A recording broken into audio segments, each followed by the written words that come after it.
verranno presi provvedimenti futuri per il maltempo, studiare un piano particolare oppure la situazione ancora non lo determina?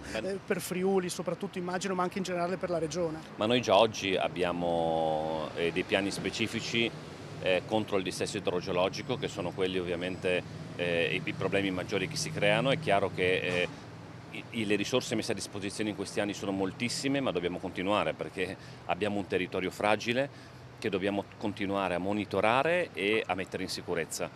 Su questo servono degli interventi, purtroppo devo dire che tante volte quando c'è il maltempo tutti si accorgono dei disastri che può fare se non si fanno le opere necessarie.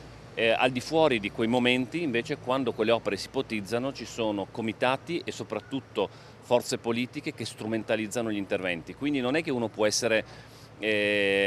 combattere il dissesto idrogeologico a correnti alternate, cioè quando succede qualcosa allora fa la denuncia, e quando si interviene in modo anticipato e giustamente invece fa la denuncia perché non bisogna farlo.